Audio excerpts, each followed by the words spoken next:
Hello. Oh, it's Barbara. Hello. Yes.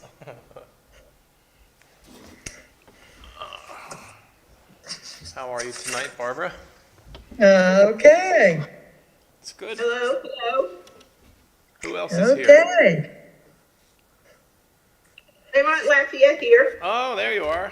All right, let me see. Okay. I gotta change my view a little bit so I can see both of you at the same time. Uh-oh. There you are. I gotta get thumbs on here. I can't remember. How are you, Elaine? I'm doing well. That's good. Glad to see you tonight. How are you? You recovered? Yeah, I think so. I don't know. I still, Well, if you don't know, you probably have. well, I still feel like I cannot recover my energy at the level that it used to be. Yeah. I find, I mean, Well, that's natural for me. yeah. Well, maybe it'll be I'm natural. sorry. Maybe it'll be natural for me going forward too. I don't know, but I know I lost Yeah, it. but that takes a lot out of you. Yeah.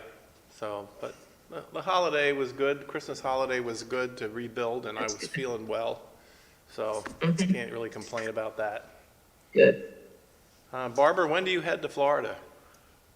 Monday. Monday. Oh, lucky you. My car left today, but I'm still here. Yeah.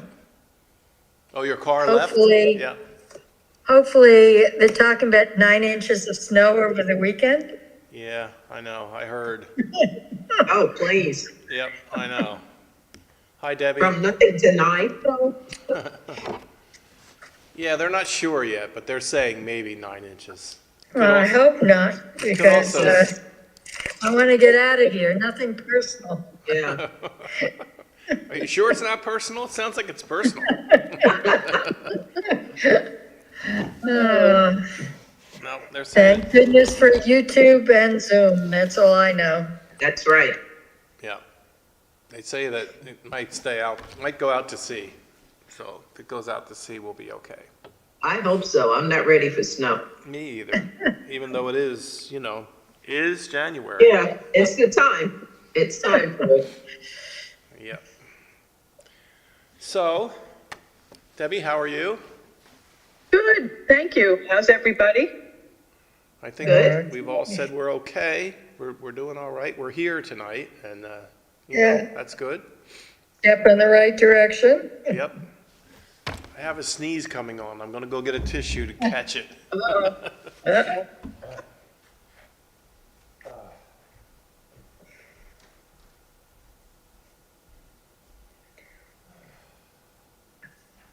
I'm trying to find which Psalm. I have down I Psalm was just going 33 to was ask you that. last. I think it's Psalm 34, but we'll wait. Hopefully Lou has some idea. I can't find my Bible. I'm not sure if I packed it or what. So the phone Bible tonight. Mhm. But that's the last one I had done on the phone, I guess, was 34. Yeah, it is 34.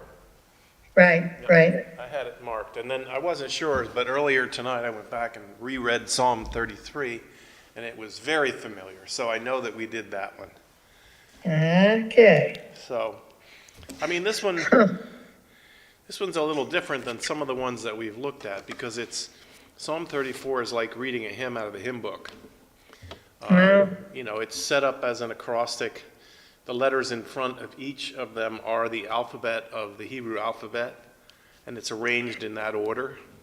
wow. So it's really just a full expression in the heart and mind of the psalmist of everything that you need to know about God. And that's not a bad thing to think about. So there's deep tradition in the Hebrew faith, in the Hebrew scriptures, that meditating on what God is like is a worthwhile thing to do. It'll guard you from misunderstandings about life and God, but meditating on the things that we know for sure about what God is like are good. So I guess we can use the words of this psalm as our own guided meditation. How's that sound? Okay. All right, so who's going to read tonight? Okay, I will read. All right, good. I'm looking at BibleGateway.com. It says, praise for deliverance from trouble. Of David, when he feigned madness before Abimelech, so that he drove him out and he went away. Okay, verse 1. I will bless the Lord at all times. His praise shall continually be in my mouth. My soul makes its boast in the Lord. Let the humble hear and be glad. O magnify the Lord with me, and let us exalt his name together. I sought the Lord, and he answered me and delivered me from all my fears. Look at him and look to him and be radiant, so your faces shall never be ashamed. This poor soul cried and was heard by the Lord and was saved from every trouble. The angel of the Lord encamps around those who fear him and delivers them. Oh, taste and see that the Lord is good. Happy are those who take refuge in him. Oh, fear the Lord, you his holy ones, for those who fear him have no want. The young lions suffer want and hunger, but those who seek the Lord lack no good thing. Come, O children, listen to me. I will teach you the fear of the Lord. Which of you desires life and covets many days to enjoy good? Keep your tongue from evil and your lips from speaking deceit. Depart from evil and do good. Seek peace and pursue it. The eyes of the Lord are on the righteous, and his ears are open to their cry. The face of the Lord is against evildoers, to cut off the remembrance of them from the earth. When the righteous cry for help, the Lord hears and rescues them from all their troubles. The Lord is near to the brokenhearted and saves the crushed in spirit. Many are the afflictions of the righteous, but the Lord rescues them from them all. He keeps all their bones. Not one of them will be broken. Evil brings death to the wicked, and those who hate the righteous will be condemned. The Lord redeems the life of his servants. None of those who take refuge in him will be condemned.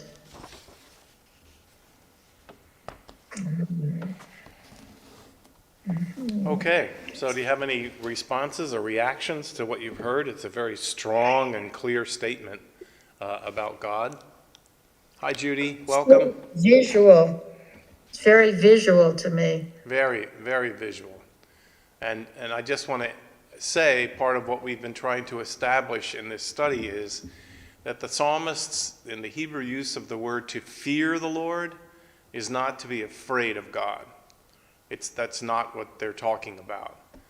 To fear, in this sense, is to stand in awe.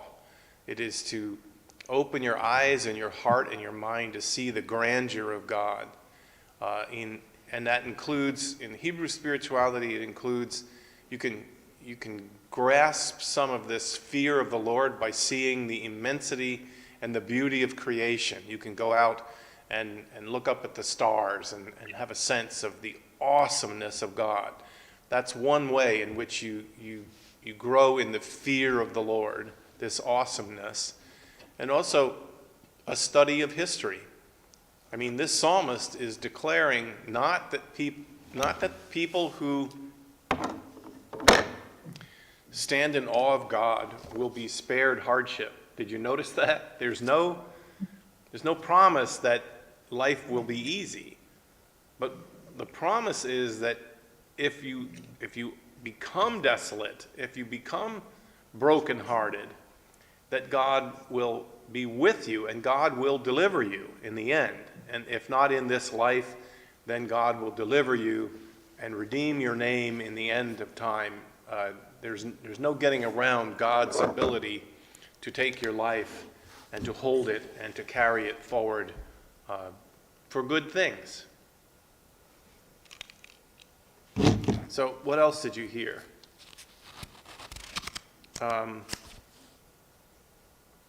Who said, was it Barbara that you said your first impressions were what? That it's Visual, very visual. So what do you see? What's the vision? I can see the power and the strength of God, I think, through these words. You know, they show something. It's not just words, I guess. I don't know how else to explain it.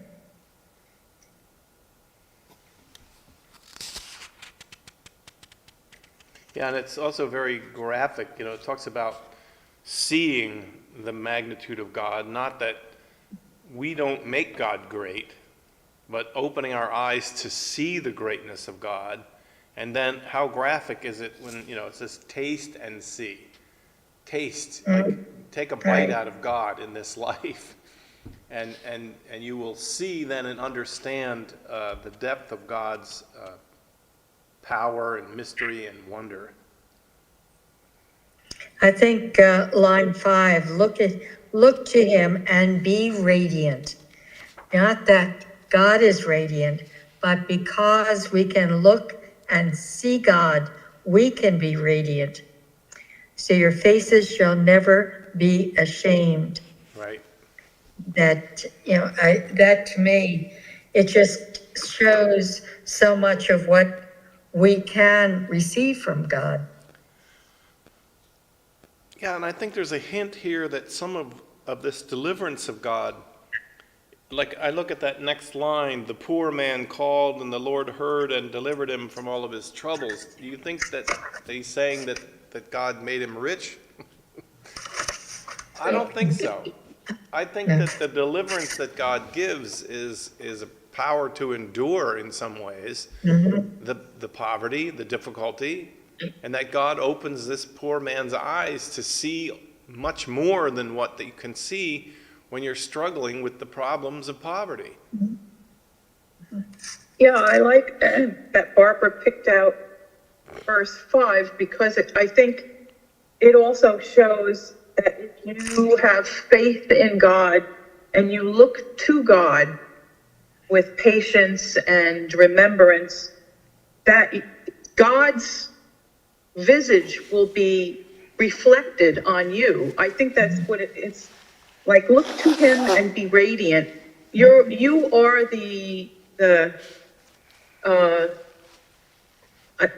I guess when we say we're in the image of God, Yeah. God's radiance is reflected in us. There's a connection there, and God will not forsake us if we put our trust in God. Yeah, and I think that the image there, the call to make God great, magnify the Lord with me, but that it's magnifying God in our own selves. Like it's reminding us that no matter what's going on, that God is good and God is great and God is with us. And what's, I don't know why it comes to my mind, but it reminds me of a sports team that's all down in the locker room and all, you know, down the dumps, and then the coach comes in and brings to them through words a power of their own believing in themselves and believing in their future. It doesn't say you're going to win, but boy, you know, the words themselves lift you up off the benches and help you to think great things and to think great things about what you're going to accomplish. And I feel like that's part of what this is about.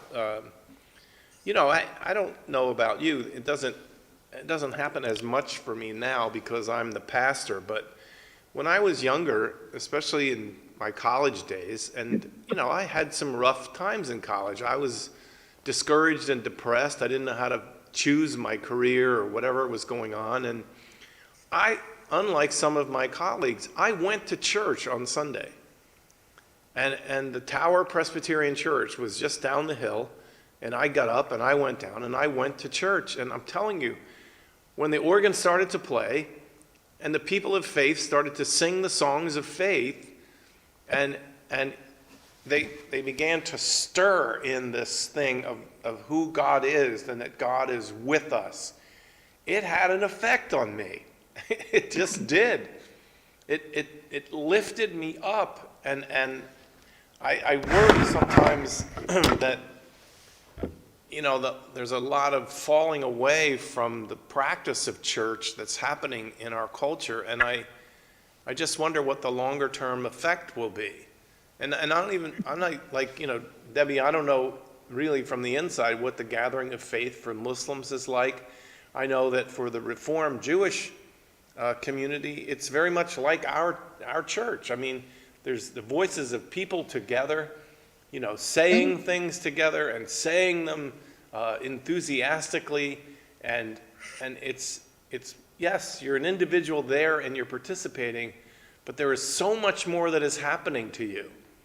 There's so in the mosque or in the masjid, you get a real sense of community, especially on Juma, on Friday, when the whole community gathers. There's a special feeling about it that you will never get if you're just zooming in, or you're not paying attention at all. It's reinforcing the feeling of nearness to God. And even in mundane things today, I spent half the day at the masjid. We had our senior ladies cooking, and just socializing in that place and talking with each other and also referencing God in what we're doing is enough to really strengthen your soul. I don't know. It has an effect on you that's way different than trying to worship on your own. I don't know. You need community. You really need community. Yeah, and I think you need a community that is willing or participates together in this. I mean, this is so religious. It's such a religious word, but to magnify God, to exalt God, to life can sometimes make God seem so small and so insignificant. But then when you're with people of faith and you agree together to deepen your awareness and your sense of the magnitude of God, I don't know how else to say it. It's a very, it's hard to define in other words because I know how it feels. It's a feeling for me, but it's something that actually, it changes me. I come out, I don't know, there's nothing like the singing of a great and powerful hymn, that one that I think of all the time that can change my life in an instant, like Fairest Lord Jesus.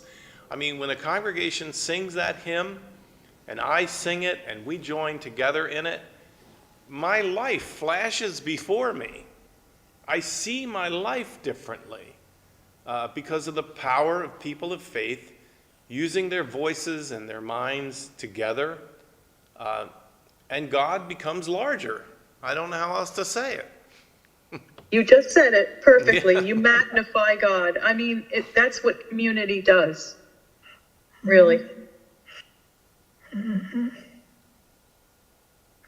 I was just thinking in terms of, I heard someone the other day talking about how, we can get kind of down in the dumps that we think we can't make a difference, but we forget how with others we can make a difference. And I think that if we realize that there are others who feel that God is with us and can do good things through us, that the community then feels that there is a movement that can happen. All things are possible, I guess, I guess that's also a hymn, isn't it? Yeah, yes. I haven't said hello to Colette yet. Hello, Colette. Welcome. Glad to have you here. And there's someone else here, but I don't know who they are. On iPhone 3. Oh, Gerald hi. Green, Here we go. Hello, how are you? Welcome. another Claremont Lafayette. Yes, I know. You're still muted. She's still sorry, muted. sorry. There you Hello. go. Okay. We want to hear from you too. Yes. Not only see you. So glad you're here. So glad to be together with you all. So as we're talking about this thing of being together with people of faith, and here we are, right? Here we are together. We're sifting through the words, the ancient words of Scripture, and we're seeking in the words from each other the kinds of encouragement that will help us to see God in our everyday life and to be reminded that, you know, it's not a promise that life is going to be easy. I mean, look at this psalm. Everybody that's named in here is in trouble. You know, it's like, but the promise is, whether you're surrounded by people that are trying to do evil to you, whether you're facing brokenheartedness, or whether you're overwhelmed with troubles, or whatever it is, for everything that is named in the common difficulties of life, the psalmist says that this work of magnifying God, of turning intentionally, turning your mind and your heart to God, to let your awareness or your sense of God permeate that circumstance in your life. I mean, you know, in the old Pentecostal church my dad was a part of, they use this word victory all the time. It's not one that I use a lot, but the preachers would preach, and the services would be a lot about finding victory in life. And that victory was a rising above it. You know, rising above the circumstances, so that the circumstances of life were not leading you to believe that you're alone or that God doesn't exist or any of that. But a victorious life was a life that you could tap into the strength of knowing what you know about God's love and grace, and wherever you look, you would be encouraged to see that God is very much active in your life. Some of you were shaking your head when I was talking about victory. Have you heard that in the traditions of the church, seeking a victorious life, living a victorious life? I always think of victory as a negative word in the sense of competition. Yes. That victory is you've got to win. You've got to be better than someone else. But that's a whole different take on it, you know, to rise above. Yeah, and winning, you know, again, I almost feel like a televangelist, right, on talking about living the winning life, you know, trying to find a way of rising above the circumstances of life. But the psalmist doesn't make it complicated. The psalmist says the way to achieve that is to meditate and to gather with those who are meditating and are able to tell truthfully their own witness of the greatness and the goodness of God. That kind of reminds me, there's a spiritual song, Victory Today Is Mine. So the lyrics go, I told Satan to get thee behind, victory today is mine. So victory, I kind of relate it to sports, but also you think about victory over trials, victory over temptation, victory over all of those things. So, you know, victory kind of fits in with that as well for me. Yeah, and I do. I think it isn't like Barbara said, it's not the victory of competing against somebody. Right. But it is the victory of learning to live life and rising above the things that would overwhelm you, the things that would knock you down, the things that would knock you out, but finding a way to stay the course, and especially in this psalm, to stay the course, to live a life that is that seeks justice in the world. Yes. Again, I go back to one of my favorite pet peeves, and that is that the translators moving the words of the Hebrews and the Hebrew faith into English, they love the word righteousness. And I think the word righteousness is just a religious word. And if you want it to stay grounded in your life, you've got to use the word justice. It's justice that is at the heartbeat of God, who seeks justice among the people. And that when you are, they use the word a righteous person, it's not a condition that you're in, it's that you are a seeker of justice. And not just for yourself, primarily not for yourself, but a seeker of justice in the world. And that justice would prevail, because where justice prevails, that is the mark of God. That is God. And these are the images from the Psalms that I really get behind. I was thinking today about many of our conversations in this Bible study are critiquing a theology of the Bible, especially the ones that are like, you do this for me and then I'll do this for you. It creeps in to the language of some of these Psalms. But here, that's not there at all. Here it is, God is who God is. God is justice, and God is righteousness, and God is in favor of the poor finding nutrition and all the rest of those things. But as we are together and we remind each other of that, then that gives us the power to endure. And maybe endure even at the point where we feel like we can win against those kinds of things that would knock us down. Yeah, I think today, our gathering with the ladies in the mosque, there's that undercurrent now all the time of anger with what's going on, because almost everybody in our group has relatives or are part of the Gazan diaspora, and so they're feeling the war particularly hard. And it's hard sometimes to see justice in the face of what's going on. Now they're saying 30,000 killed, and most of them women, children, and old people. But I would say that as we speak with each other, there's always a note of having patience with God. God will, in the end, have patience. Things will turn out okay. After all the heartache, there's that part of it too, that having confidence in God, and no matter what, things will work out, inshallah, somehow. And that, that is what we're here to do. That we're faced with trials.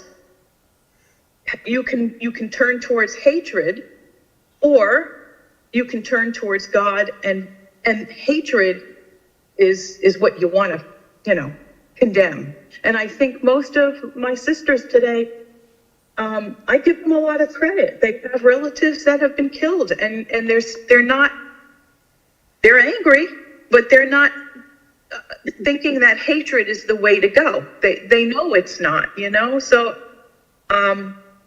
they're very strong, I guess, and I know they rely on their faith in Allah subhanahu wa ta'ala. It's their faith in God that gives them the strength to carry on. It's so interesting as I hear you talk, and and certain words come to mind. The definition of faith and a test and purpose. I mean, and all of those words are just, melded together. Here are the people who have lost, relatives.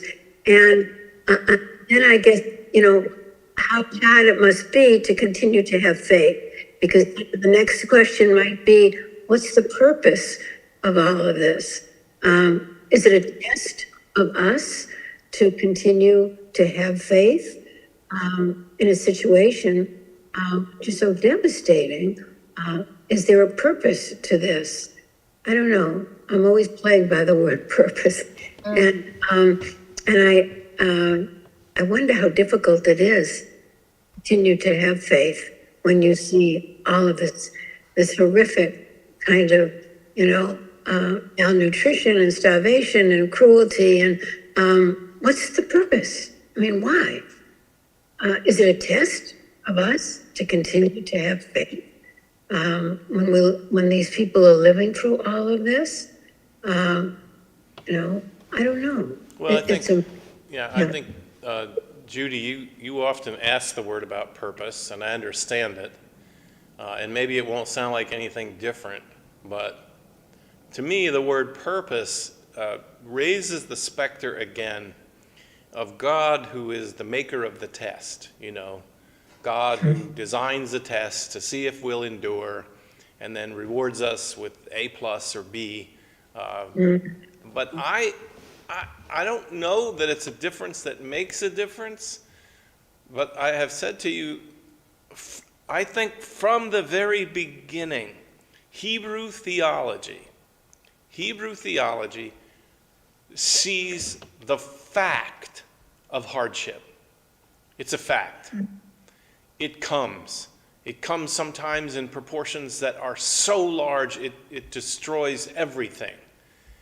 These are the facts of life. And Hebrew theology, unlike Greek theology, does not ask about the purpose. It doesn't. Instead, and it may seem like nothing in the difference, but it sees opportunity. It sees in the devastation, in the starvation, in the eruption of the volcano, in the hurricane that comes, in the rise of a terrible despot who destroys everything, Hebrew theology sees an opportunity for faith. It doesn't ask as if, why did God do this? It doesn't ask that because it doesn't see God in that way. It sees God as a sojourner with us in the hardship.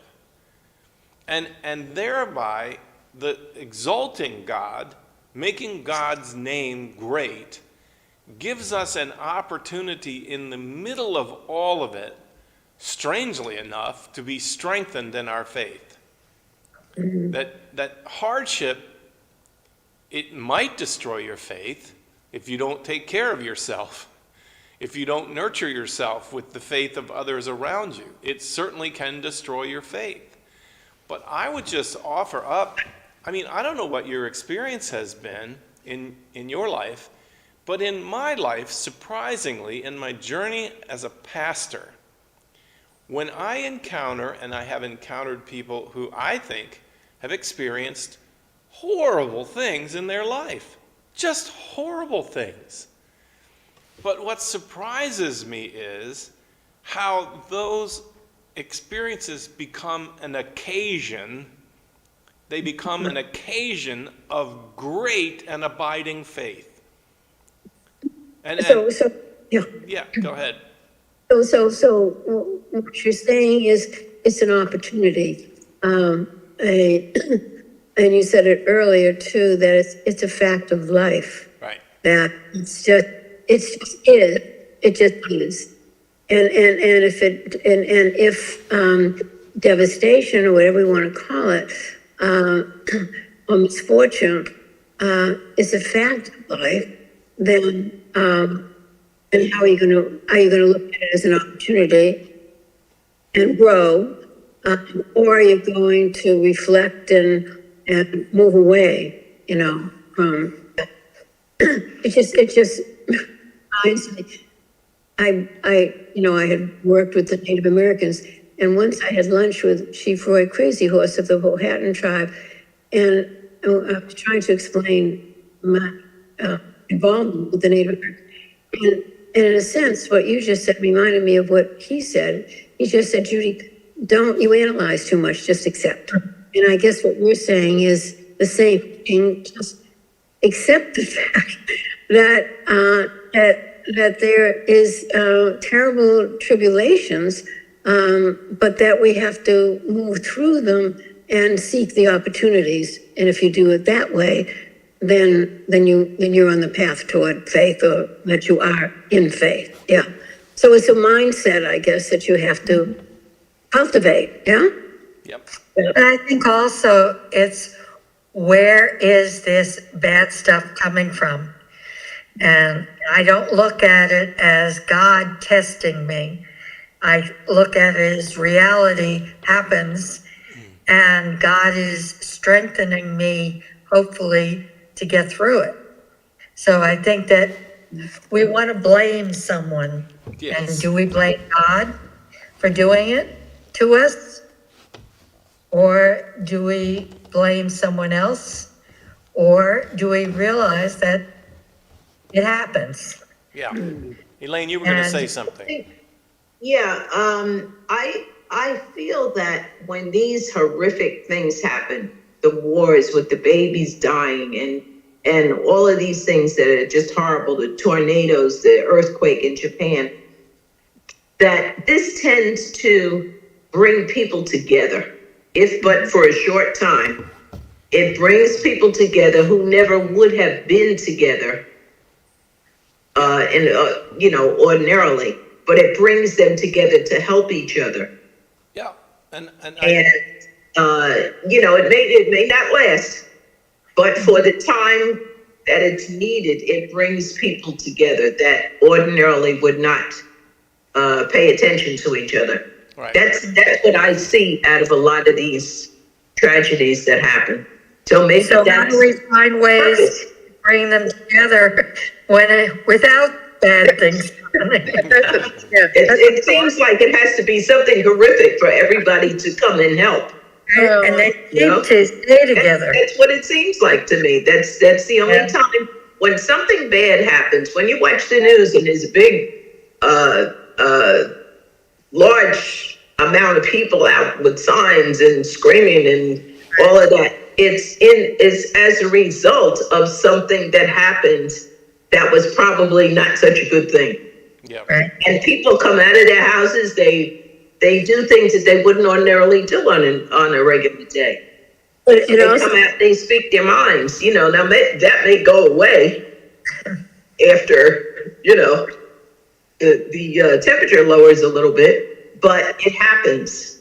It happens. So that means we're capable of it. Yes. somebody We're asked the capable question, of caring.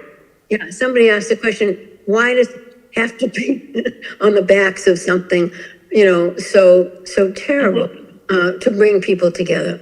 That's what it takes, evidently. Well, It That's, takes something bad for people to react as strongly as they do. but One of the Maybe sisters. this is a big test to see how we react when our fellow citizens, wherever you are in trouble. Maybe it's a big test to see how we're going to react, and that we should learn something from this when the event is over. One of the sisters at our gathering this afternoon mentioned the story of Joseph and his brothers. Oh, I was just and gonna how bring that he up. was ill-treated by his own brothers, and then Joseph continued to have faith in God, and in the end, instead of being wrathful towards his brothers when they came to him for help, they didn't realize it was Joseph, but Joseph intervened and saved all his relatives and a lot more from famine. And he didn't have to do that. No. That was the blessing of being, a follower of God. Joseph had that ability to make something good come out of something horrific. And maybe that's the challenge for all of us, to be able to see somehow, instead of wanting vengeance, we can turn something bad into good. And that is a challenge. And it would be nice, Elaine, if we could all do it without having to have a horrible thing happen. But yeah. That, when you think about it and you think back over the terrible things that have happened in recent years and in past years, it always seems to be something terrible that brings people out and brings them together and makes them forget that they don't really like that person. Right. A fire, anything. It just seems to be that way. I celebrate that idea up until a certain point. Like, I have often said, I think one of the most profound statements in the Hebrew Scriptures that reflects what becomes ultimately Christianity was Joseph's words to his brothers. He said to them, "What you did for evil. What you did for evil." He doesn't say God had you do it. He says what you did for evil. But God transformed it. And then, he opens the eyes of his brothers to see how God demonstrates God's power.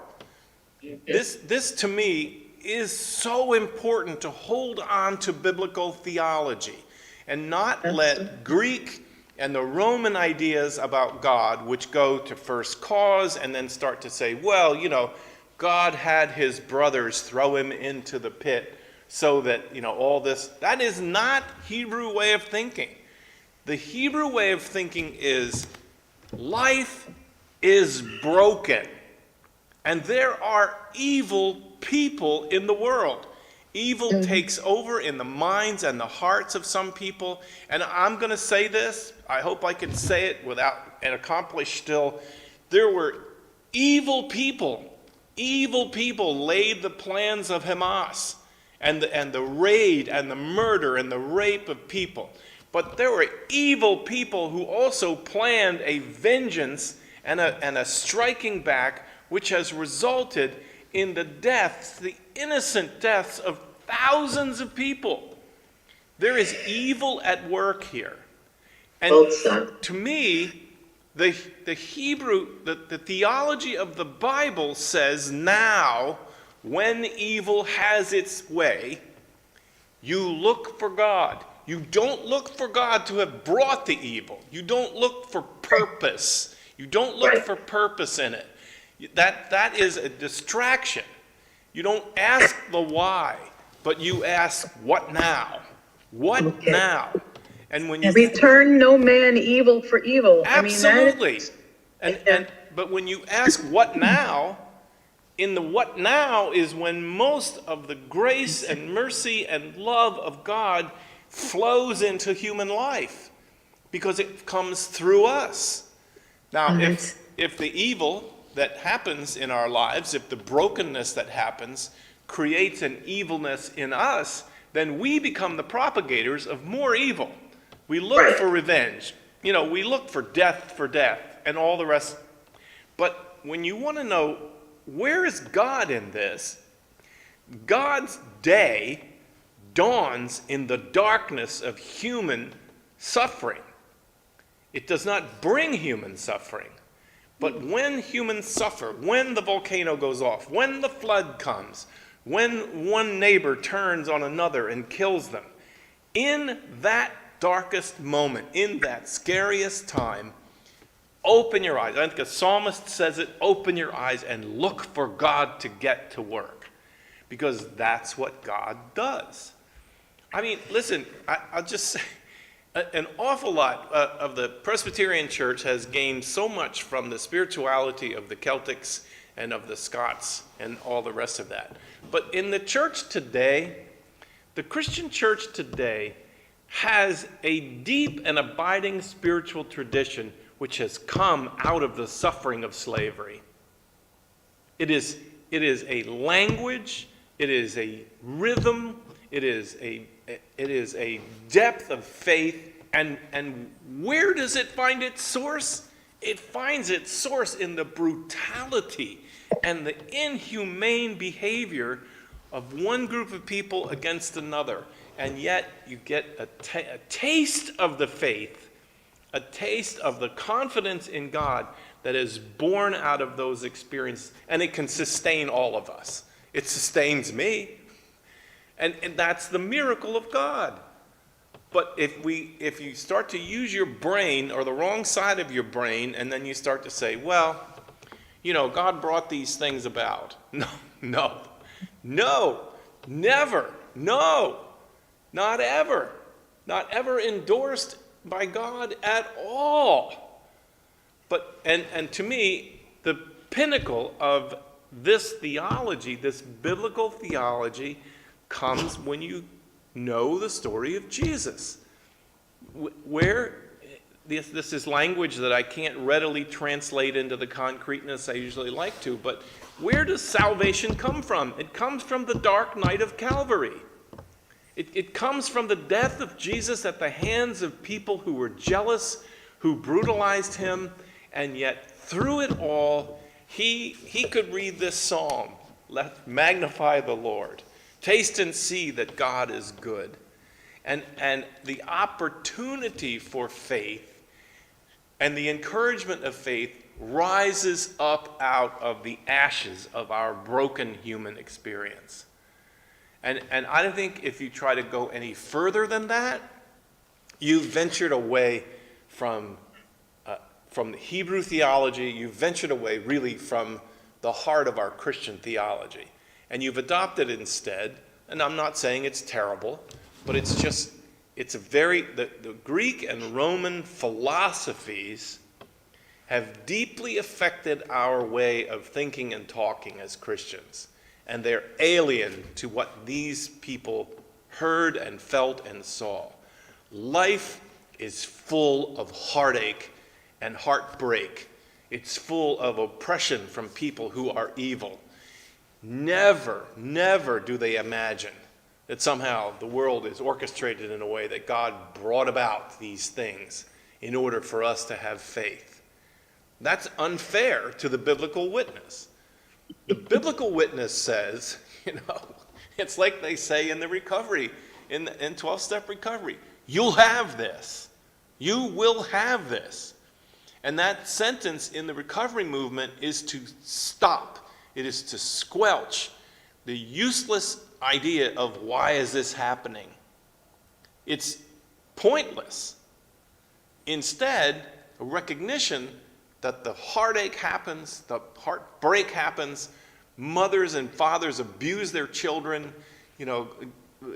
terrible despots rise up and abuse people. It happens in the world. The question of faith begins when you say, now what? Now what? Now what? And the now what that is encouraged in this psalm is a now what that says, in spite of whatever else is happening, I will be with people who remind me that God is good. And that God calls me to a forgiving life. And that God calls me to care and love for my neighbors. And to share the goodness of the earth. That is the occasion of faith. And to me, anything beyond that, I was a philosophy major. I spent 4 years listening to philosophers try to spin answers to the questions of why and why and why and why. Why is not the question of faith. The question of faith is what now? What now? Yeah. I was just listening, as I was listening to two things. One, your word that you use, the brokenness. So there's an acceptance of brokenness, and that can be described as wars or as murder, as all these things that are going on now today in the Middle East, an acceptance of brokenness. And then to your point, to accept that, but you don't go into why is it broken. Right. You go in, having accepted it, what are we going to do about it? Right. What next? Okay, so that's really basically, it's the distinction between why, which takes you in one path, and what takes you in another. What next? Yeah. So it really boils down to those to acceptance. Yeah. And think, that's the basis too. One Yeah. of my philosophy professors that I dearly loved would say, why is the name of a road. You get on the road of why. You follow it. And it is winding. It goes up and down. It goes to the left and the right. And you can follow it for half of your life. You can follow the road of why. And when you get to the end, there's a sign. And it says, dead end. Go back the way you came. Go back the way you came. Because why is not a productive, it's not an opportunity for anything. Its cousins are blame, and looking for sources outside. No, in terms of life, experiencing the brokenness, and in the language of brokenness, the counterpart to brokenness is seeking wholeness. Seeking to be the one that brings the brokenness together. Wholeness is the quest of spiritual life in both the Hebrew scriptures and in the Christian scriptures. It's wholeness. There was no movement of revenge for the death of Jesus. It was a terrible, terrible, innocent death, but there was not a whisper of revenge for the death of Jesus. Instead, out of the death of Jesus, what you intended, this is Joseph, what you intended for evil and heartbreak, God has used to bring about wholeness, to bring about love and forgiveness and grace, that it may abound in the world. That was the Jesus movement in the first century, was a community sold out to being full of grace to each other.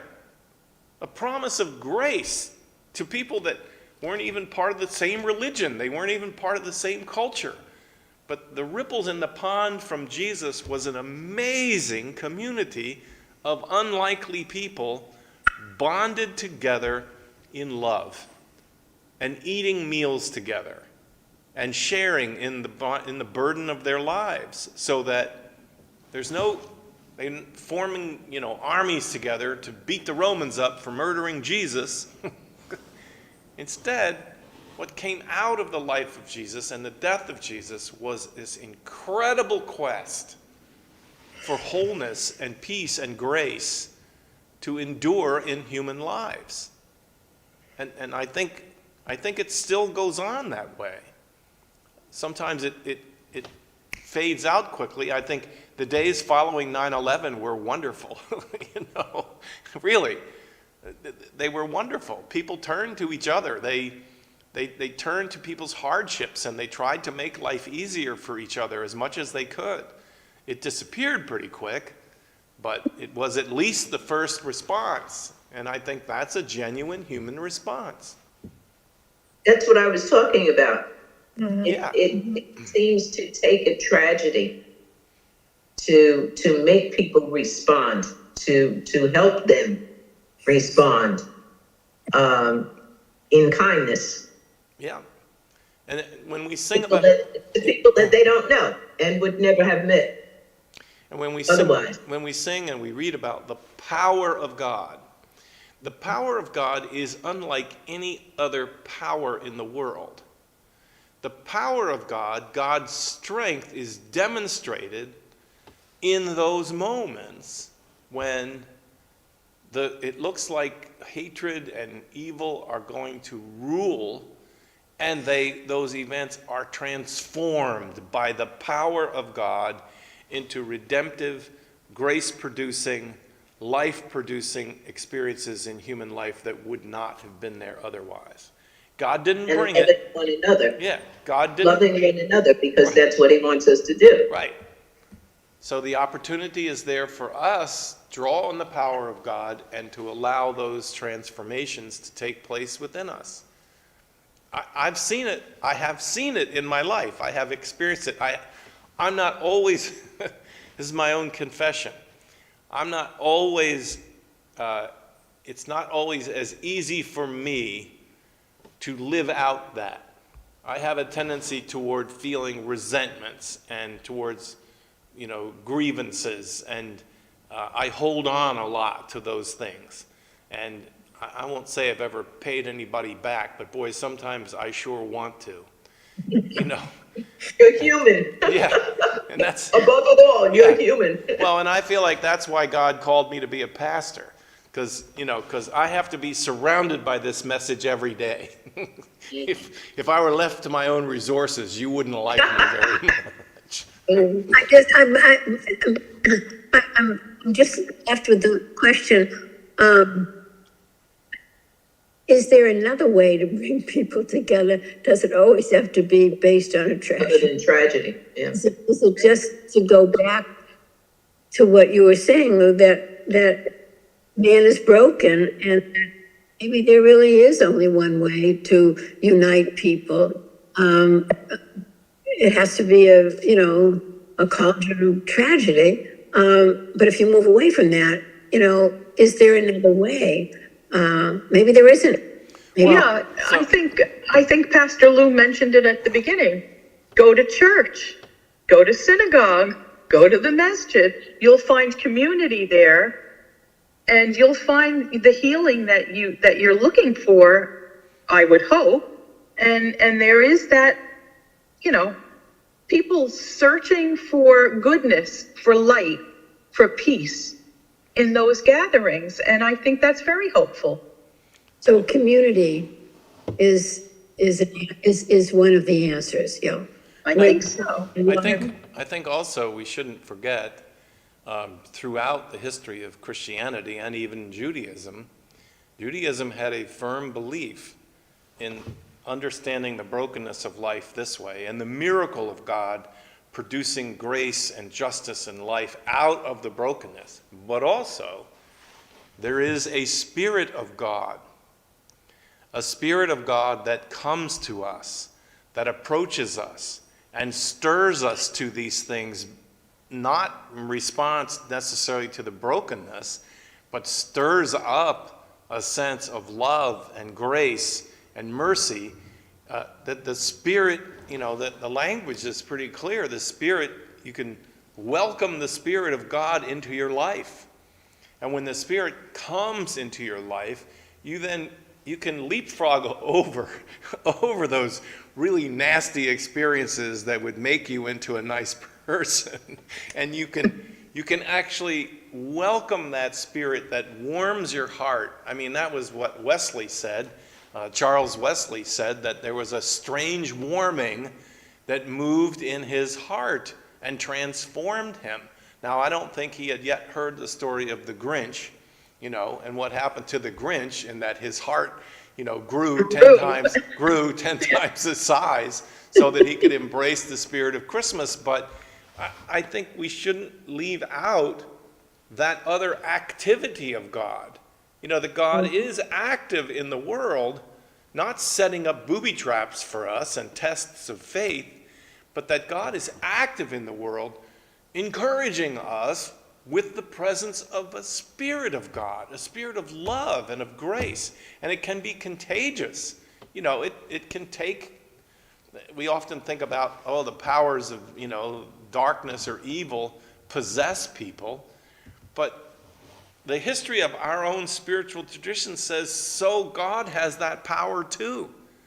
God can possess us. And then of course you say, well, how does that happen? Well, the psalmist says, ask for it. Ask God for it. Pray and ask that God would fill your life with those things that don't have to go through the wash machine and the dryer of brutality and pain in order to become part of who we are, but that they can be gifts given to us. And we begin to know the power of love, and we're surprised ourselves by feeling compassion for the poor, and compassion that leads to us giving and sharing from our lives.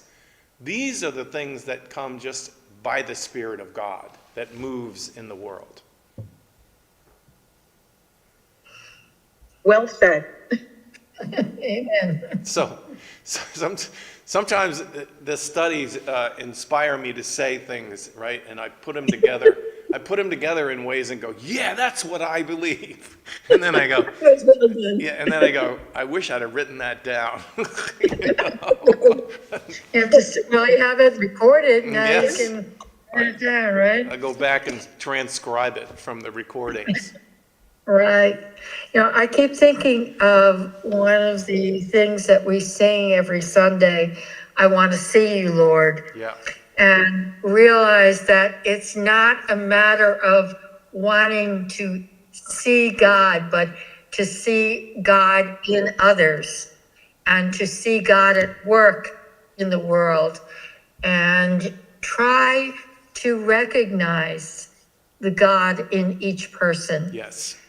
And I guess I need to be inspired. I'm just thinking of, I watched this Tell Me More with Kelly Corrigan, and Debbie watches also. It's incredibly inspirational people. And I need that. I need to know that there are people, the one I saw the other day was Ray Hinton, who works for Equal Justice Initiative. He was wrongfully accused and spent 29 years in prison for something that he finally was. But during that prison time, he befriended someone who was in the Ku Klux Klan. And he came out when he was finally allowed out. Now he works for Equal Justice Initiative, but didn't have the hatred for, what horrible things. But it's just amazing to me that, there are a lot of people that maybe don't go through 29 years of jail, but there are people who are truly believing that, we can do good. Yeah, and isn't that then, it occurs to me, isn't that then one of the ways that the Spirit of God works? Because the Right. Spirit of God works through the inspiration of Right. other people. I mean, this has been the story of my life because, I've never seen God, but I will tell you, the chaplain who was the preacher during my 4 years of college was so inspiring to me. He was so incredibly inspiring and strengthening in my life. And so I've been grateful. I think I told you this before. One time my daughter was going through a very difficult time, and she was living in Philadelphia, and she's calling me, and she's talking about how hard it is for her right now. And I was at a loss for what to say to her. And I finally said, let me ask you a question. Isn't there a church a block and a half from you? And she said, yes. And I said, have you ever walked through the doors of that church and joined in and asked the community of that church to share their faith with you so they can inspire you and strengthen you? And she said, no, I've never done that. She said, I walked past the church and the door was open the other day, and I kind of looked in and I said, will you do me a favor? Will you walk into that church? Will you sit in the pew and listen? I said, preachers can be really inspiring.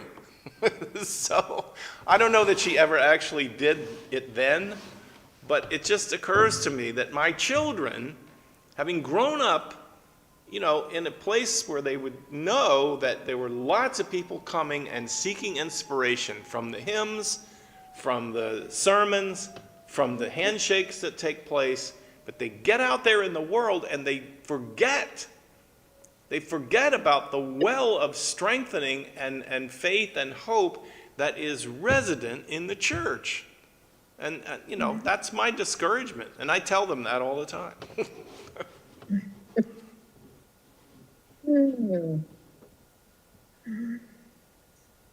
So what is the answer? Because you started out the session by saying, you're afraid people are turning away from places of worship. How do we get the message across, like you were trying to get the message across to your daughter. How do we get the message out there that these places can sometimes be a salvation for our souls? Or they should, they very often are. Yeah, I don't know the answer to that. Of course, if I did, I would be, the wise man of our time. But I have my own critique of congregations. I know that one of the reasons my kids won't walk through the doors of the church is that, and I'll sound very bitter to say this, but there's a lot of superficiality in church. People are afraid to be honest with each other. There's, the sound and the fury signifying nothing. People who are empty of things that are valuable. They don't know how to make contact with other human beings. They come to church and they don't know why they come to church. So I'm discouraged somewhat because I think the gathering of the people of faith is not offering that authenticness of faith. For me, in my life, the greatest, offering of change and faith and exchange of faith has happened when we leave the church. We get groups together and we go up to Maine and we work among the poor, or we go down to D.C. and we serve food. I know, Debbie, your group is involved in serving food all the time. These kinds of experiences with other people of faith can be life-saving for the people who are looking, not just the people who need the food, but Right. for people who, and I have people come up to me all the time, especially this Christmas season, a lot of people saying to me, when are you going to lead another trip to Maine? And I go, yeah, just as soon as God gives me enough energy to get out of bed to be able to do that. Those trips were exhausting as much as they were literally infusing faith into young people. And some of those young people were back for the Christmas Eve service, and I get a chance to give them a hug, and I feel the strength of what God did in their lives through those out-of-body experiences that put them into contact with real people, with real issues, and surrounded by people of real faith. So I don't know how the church does that. There are congregations that are doing it. There are a lot of them, I think, that aren't, that don't know how. I don't know. I don't know the answer to your question. I should have stopped there.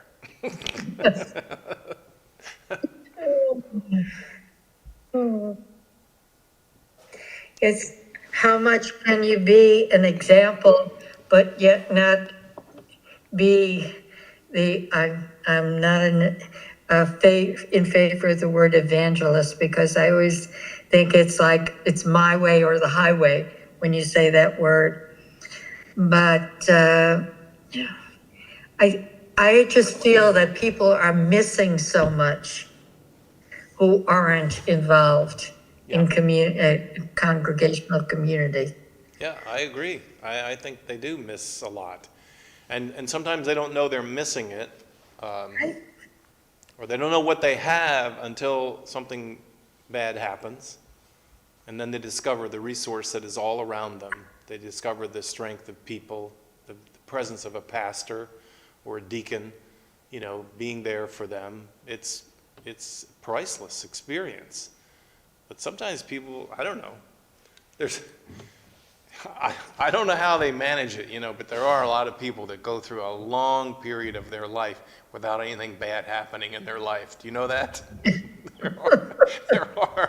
There are some people for whom that is just the case. I had a seminary student. She was, at the time, she was 27 years old. And, my job, she was with me for 2 years. I nurtured Princeton Seminary students for preaching. And they would come and they were in internship with me for 2 years to learn how to preach. And I would often say in the beginning of the internship, now listen, I want you to sit down in a book or a journal or somewhere and write down the most difficult experiences that you've had in your life. Because we're going to mine those experiences. We're going to look into those experiences And there we're going to find the handles of your faith, and those are going to be the methods for you to learn how to preach a sermon that is rooted in your life. Well, this young woman, she worked for, I don't know, 3 weeks. She couldn't come up with anything bad that has happened in her life in 27 years. Oh, boy. But do we have to go through it ourselves to have empathy for others? Well, in her case, I would say yes, because she was oblivious. I mean, she literally lived like she was unacquainted with grief. She was unacquainted with the struggle and the suffering. And I don't know how, in the end, looking back, I don't know how she really was with visiting people. I think she was kind. But it's preaching, to me, preaching grows out of empathy. If the preacher has no empathy for human experience, then the preacher's words are going to fall like lead drops on the ground. But her struggle literally was she could not empathize. Now, I learned later that it wasn't so much that she'd had a charmed life. It was that she was living in denial a lot about the difficulty that was going on around her. I mean, you gotta really be charting a rare path to live for 27 years on God's earth and not have anything ever happen to you that, rocked your world and caused you to question or wonder about what's going on. I don't know. Maybe some of you sitting here have had that experience. You've had nothing difficult happen in your life. Is that you? Hardly. I don't think so. And so in the same way, in this theology that we're talking about, those experiences become the mine from which you gather the jewels of faith. That's the place you go to discover, what does it really mean? What this psalmist says, which is, I will bless the Lord at all times, and God's praise will constantly be in my mouth. Not just in the easy times, but in particular in the difficult times. My soul makes its boast in the Lord. The humble shall hear and shall rejoice. It's in that setting, it is an absolutely beautiful hymn, summarizing the dynamic of faith.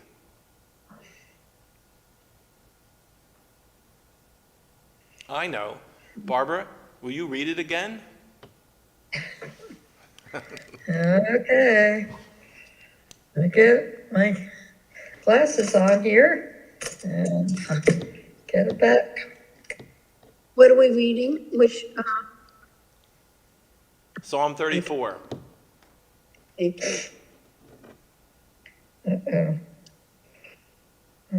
Here we go. No? Sorry about that. It's all right. Too many other things I find. Here it is. I'm sorry. I will bless the Lord at all times. His praise shall continually be in my mouth. My soul makes its boast in the Lord. Let the humble hear and be glad. O magnify the Lord with me, and let us exalt his name together.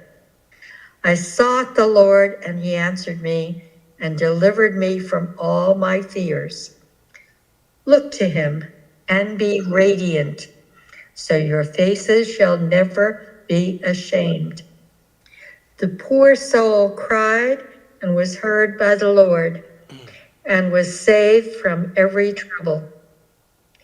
The angel of the Lord encamps around those who fear him and delivers them. O taste and see that the Lord is good.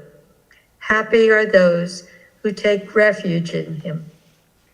O fear the Lord, you his holy ones, for those who fear him have no want. The young lions suffer want and hunger, but those who seek the Lord lack no good thing. Come, O children, listen to me. I will teach you the fear of the Lord. Which of you desires life and covets many days to enjoy good? Keep your tongue from evil and your lips from speaking deceit. Depart from evil and do good. Seek peace and pursue it. The eyes of the Lord are on the righteous, and his ears are open to their cry. The face of the Lord is against evildoers, to cut off the remembrance of them from the earth. When the righteous cry for help, the Lord hears and rescues them from all their troubles. The Lord is near to the brokenhearted and saves the crushed in spirit. Many are the afflictions of the righteous, but the Lord rescues them from them all. He keeps all their bones. Not one of them will be broken. Evil brings death to the wicked, and those who hate the righteous will be condemned. The Lord redeems the life of his servants. None of those who take refuge in him will be condemned.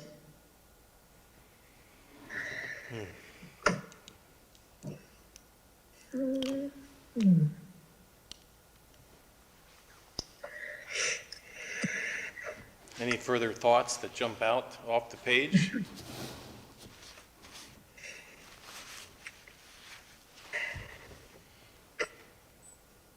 I'm just thinking of O ye of little faith. So many times when I think, there is no chance that things will be good, but when you read something like this, it's very powerful.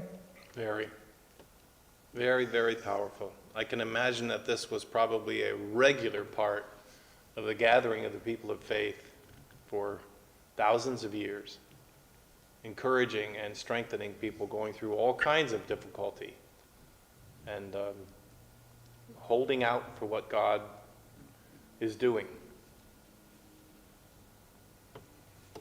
It's interesting when you said encourage. I never realized that encourage has the word courage in it. And, that's what I always pray for, strength and courage. And I didn't realize that hopefully it encourages me to have courage. Yeah, it works like that, right? I mean, you get together or you give us courage for the living of our days. Where is that? That's in the... For the living of our days, For the living of our days. I don't know. That's in a hymn somewhere. Oh, I thought it was a soap opera, The Days of Our Lives, or... For the living of our days, I always think it has something to do with the Book of Common Prayer. No? Yeah, it might even be in there. Living of our days. All right, my friends, I think that'll be it for tonight. I'll see you next week if you're so inclined, and we'll read Psalm 35. And thank you for being here tonight. It was an encouragement to me. Thank you. It was really so Take good care to have all. you. Have a good week. Thank you. Good night. Good night, everybody. Good night. Good night, everybody.